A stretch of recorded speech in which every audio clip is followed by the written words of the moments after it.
السلام علیکم، میں ہوں رضوان اشرف۔ آخرکار آج 6 ججز کے خط کے معاملے پر chief justice of Pakistan justice Qazi Faez عیسیٰ نے سرنڈر کرتے ہوئے اسقط نوٹس لیتے ہوئے 7 رکنی ایک لارجر بینچ بنا دیا ہے، اور یہ جو لارجر بینچ بنایا گیا ہے chief justice of Pakistan justice Qazi Faez عیسیٰ کی جانب سے، یہ ان 6 ججز کے خط کی تحقیقات کرے گا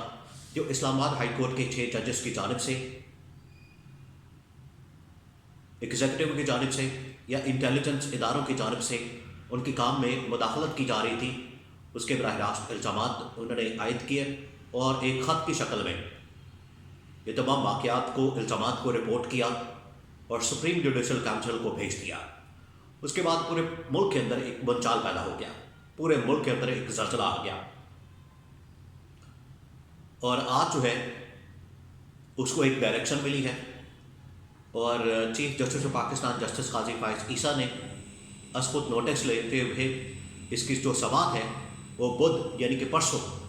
کے لیے مقرر کرتی ہے۔ اب یہ 184 کے تحت اسقط نوٹس لیا گیا ہے chief justice of Pakistan justice Qazi Faez عیسیٰ کی جانب سے۔ اب یہ نوٹس جو لیا گیا ہے اس کی بہت اہمیت ہے، اور معاملہ جو ہے وہ اب بہت زیادہ کھل گیا ہے، اور اس کے اندر بہت سارے پلیئرز، بہت سارے طاقتور حلقے، بہت سارے طاقتور ادارے، بہت ساری طاقتور شخصیات، ان کے اپنے اپنے سٹیکس اس میں شامل ہیں۔ تو یہ طاقت کا ایک مکمل کھیل شروع ہو چکا ہے۔ اس حوالے سے میرے پاس 4-5 اہم ترین خبریں ہیں، وہ آپ کے ساتھ میں شیئر کرتا ہوں، کیونکہ پچھلے 24 سے 48 گھنٹوں کے دوران پنڈی اسلام آباد کے اندر جو ہلچل پیدا ہوئی، پنڈی اسلام آباد کے اندر جو تہلکہ مچا، پنڈی اسلام آباد کے اندر جو کھلبلی مچی، پنڈی اسلام آباد کے اندر جو دوڑیں لگی، ملاقاتیں ہوئیں، رابطے ہوئے، ان کی کچھ تفصیلات میرے پاس موجود ہیں، ایک ایک کر کے وہ میں آپ کے ساتھ شیئر کرتا ہوں تاکہ اس کی بیک گراؤنڈ بھی آپ کو سمجھ آ سکے، اور پھر آپ کو یہ سمجھ آ سکے کہ آج آخرکار chief justice of Pakistan justice Qazi Faez عیسیٰ کی جانب سے یہ جو اسقط نوٹس لیا گیا ہے اس کے پیچھے بیک گراؤنڈ کیا ہے۔ تو بیک گراؤنڈ سمجھنا بہت ضروری ہے۔ دیکھیں، یہ جو اسقط نوٹس لیا جاتا ہے، اسقط نوٹس اصل میں لیا جاتا ہے سپریم کورٹ آف پاکستان کی جانب سے، اور جو ایک ترمیم کی گئی ہے یا جو ایک امینڈمنٹ کی گئی ہے، ایک اس حوالے سے تبدیلی کی گئی ہے اسقط نوٹس لینے کے حوالے سے، وہ یہ ہے کہ ایک 3 رکنی کمیٹی ہوتی ہے، وہ 3 رکنی کمیٹی جو ہے وہ فیصلہ کرتی ہے کہ آپ نے اسقط نوٹس لینا ہے یا نہیں لینا۔ یہ 3 رکنی کمیٹی جو ہے یہ چیف جسٹس قاضی فائز عیسیٰ کی سربراہی پر مشتمل ہوتی ہے، اور اس کے اندر chief justice of Pakistan justice Qazi Faez عیسیٰ، ان کے ساتھ جسٹس منصور علی شاہ اور ان کے ساتھ منیب اختر، یہ جو 2 سینئر ترین ججز ہیں، اور چیف جسٹس خود آج کے چیف جسٹس قاضی فائز عیسیٰ، اس کے اوپر مشتمل یہ ایک 3 رکنی کمیٹی ہے جنہوں نے آخرکار یہ فیصلہ کیا، اور یہ جو 2 سینئر ترین ججز ہیں جسٹس منصور علی شاہ، جسٹس منیب اختر، انہوں نے اس بات کا مشورہ دیا کہ آپ اس معاملے پر اسقط نوٹس لیں اور اس معاملے کی تحقیقات کریں۔ اب پچھلے 24 سے 48 گھنٹوں کے اندر کیا ہوا ہے؟ یہ جو 6 ججز کی جانب سے خط لکھا گیا ہے، جو اسلام آباد ہائی کورٹ کے 6 ججز ہیں، انہوں نے اصل میں جو الزامات لگائے ہیں وہ لگائے ہیں ایگزیکٹو کے اوپر۔ ایگزیکٹو سے مراد کیا ہے؟ حکومت وقت۔ ریاست کے 3 پلر ہوتے ہیں، ریاست کے 3 پلر ہوتے ہیں جن کے اوپر پوری ریاست کھڑی ہوتی ہے۔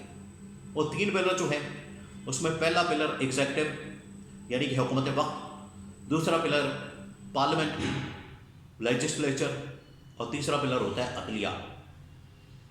اب یہاں پر عدلیہ کی جانب سے ایگزیکٹو یعنی کہ حکومت وقت کے اوپر الزامات لگائے گئے، اور یہ جو 6 ججز کی جانب سے خط لکھا گیا تھا یہ اصل میں ایڈریس کیا گیا تھا سپریم جوڈیشل کونسل کو اور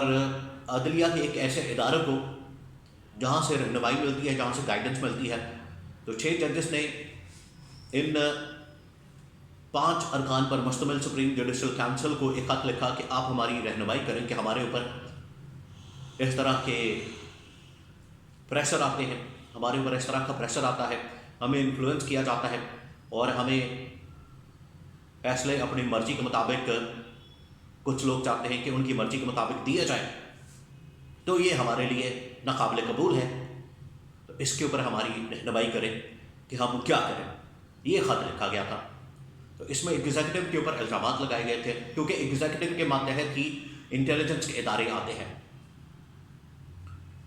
تو پھر بھاگ دوڑ شروع ہو گئے۔ اب اس میں مختلف اداروں کے سٹیکس شامل ہیں۔ ایک تو براہ راست سٹیک جو ہے وہ ہے عدلیہ، دوسری جو براہ راست اس میں سٹیک بن گئی وہ بن گئی ایگزیکٹو۔ اب تیسری جو براہ راست اس کے اندر سٹیک موجود ہے، حالانکہ وہ تھریٹیکلی دیکھا جائے، آئینی طور پر دیکھا جائے تو وہ پاکستان میں چوتھے پانچویں نمبر پر آتی ہے ہائرارکی کے اندر، لیکن پاکستان میں سب سے طاقتور ادارہ ہے، سب سے طاقتور شخصیات ہیں وہ، جو کہ پاکستان کے انٹیلیجنس ادارے اور پاکستان کی اسٹیبلشمنٹ ہے۔ تو یہ پاکستان کی اسٹیبلشمنٹ کے اوپر ہی اصل میں انگلیاں اٹھائی گئی تھیں، اور اس کو ڈیفینڈ، اس کا دفاع کون کرتا ہے؟ وہ اس کا دفاع ایگزیکٹو کرتی ہے۔ اب یہ جو خط لکھا گیا تھا اس میں ایگزیکٹو خود سامنے آ گئی اور انہوں نے کہا کہ ہم دفاع کرنے کا فیصلہ ہم نے کر لیا ہے، اب ہم دفاع کریں گے۔ ان کی جانب سے حالانکہ دفاع صحیح طریقے سے نہیں کیا گیا، جس کے اوپر اسٹیبلشمنٹ نے شہباز شریف اور گورنمنٹ کے اوپر سخت برہنی کا، غصے کا، اور وہ اس کے اوپر تپے ہوئے کہ یہ ان لوگوں نے کیا حرکت کی ہے اور ہمیں صحیح طریقے سے ڈیفینڈ بھی نہیں کر سکے۔ یہ جیسے ہی خط لکھا جاتا ہے تو اس کے بعد ایک فل کورٹ میٹنگ بلائی جاتی ہے، اور فل کورٹ میٹنگ کے اندر چیف جسٹس قاضی فائز عیسیٰ میٹنگ کال کرتے ہیں فل کورٹ کی۔ اب اس کے اندر کیا ہوتا ہے یہ میں آپ کو خبر دینے جا رہا ہوں۔ اس کے اندر فل کورٹ میٹنگ کے اندر چیف جسٹس قاضی فائز عیسیٰ اور باقی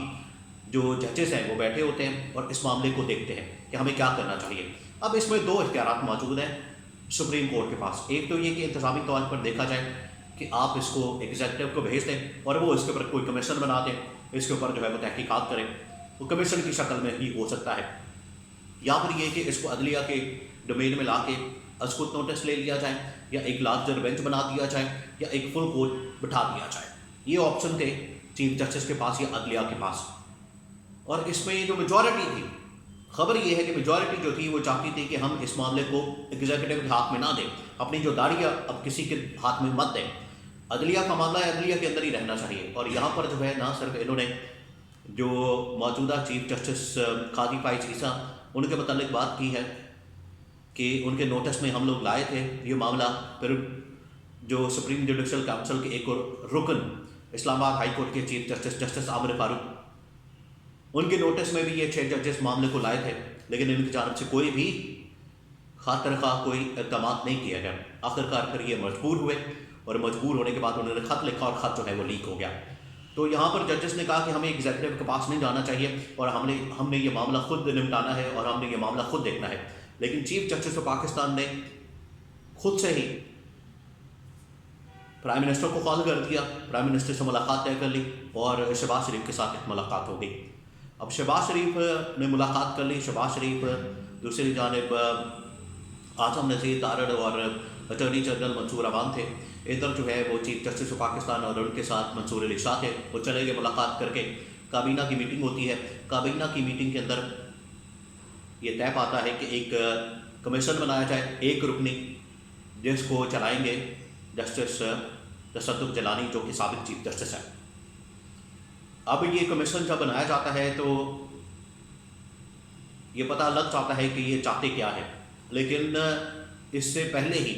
جو ان کی جانب سے اعلامیہ جاری کیا جاتا ہے کابینہ کو، اس کے اندر واضح طور پر بتا دیا جاتا ہے کہ ایگزیکٹو کی سوچ کیا ہے، یا حکومت وقت کی یا شہباز حکومت کی سوچ کیا ہے۔ وہ کہتے ہیں کہ ہم تو ان الزامات کی تصدیق ہی نہیں کرتے، ان کو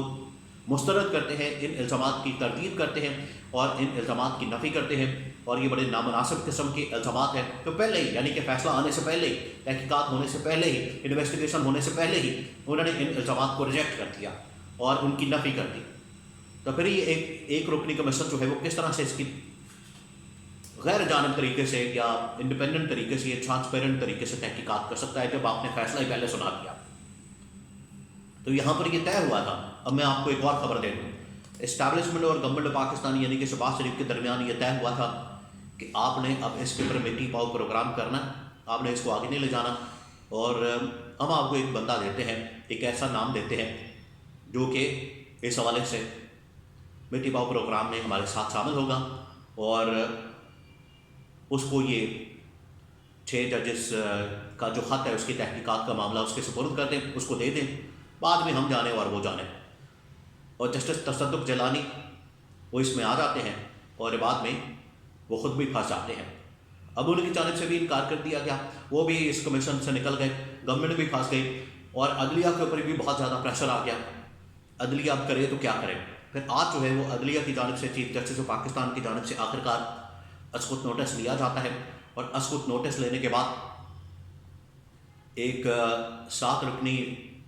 لارجر بینچ بنا دیا گیا ہے، جس کی سربراہی chief justice of Pakistan justice Qazi Faez عیسیٰ کریں گے۔ اس کے علاوہ اس بینچ کے اندر جسٹس منصور علی شاہ، جسٹس یحییٰ افریدی، جسٹس اطہر منیلا، جسٹس جمال مندوخیل، جسٹس مسرت ہلالی اور جسٹس نعیم اختر افغان شامل ہیں۔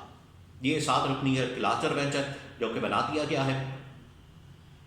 اور وہ اب اس کی سماعت جو ہے، اس کیس کی سماعت بدھ والے دن یعنی کہ پرسوں کرے گا۔ لیکن میں آپ کو یہ بھی بتا دوں کہ پی ٹی آئی کی جانب سے اس بینچ کو مسترد کر دیا گیا ہے۔ اس کی وجہ انہوں نے یہ بیان کی ہے کہ اس کے اندر جو سپریم جوڈیشل کونسل کے 2 ممبران ہیں، جسٹس منصور علی شاہ اور جسٹس قاضی فائز عیسیٰ، وہ اس بینچ کے اندر شامل نہ ہوں، اس کا حصہ نہ بنیں، اور ایک فل کورٹ بنا دی جائے مائنس یہ 2 ججز۔ اس وجہ سے ان کی جانب سے اس بینچ کو بھی مسترد کر دیا گیا۔ جب تصدق جیلانی کی کمیشن بنی تھی اس کو بھی مسترد کر دیا تھا پی ٹی آئی نے۔ تو آخرکار پی ٹی آئی کی یہ فتح ہوئی ہے۔ پی ٹی آئی مسلسل بڑی زبردست طریقے سے اسٹریٹجی کے ساتھ آگے بڑھی ہے، اور حکومت وقت کو بھی سرنڈر کرنا پڑا، اسٹیبلشمنٹ کو بھی اس میں آخرکار سمجھ نہیں آئی کہ ان کے ساتھ کیا ہوا، لیکن اصل میں جو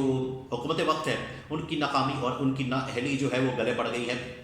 اسٹیبلشمنٹ کے، اور ادھر سے چیف جسٹس نے آخرکار سرنڈر کرتے ہوئے ایک 7 رکنی لارجر بینچ بنا دیا ہے۔ اب 7 رکنی لارجر بینچ کیا ہی اچھا ہو کہ اب اس کی لائیو سماعت بھی دکھا دی جائے، لائیو سماعت اس کو نشر کر دیا جائے، ٹیلی کاسٹ کر دیا جائے، تاکہ پوری قوم دیکھ سکے اور دودھ کا دودھ اور پانی کا پانی اس میں ہو سکے۔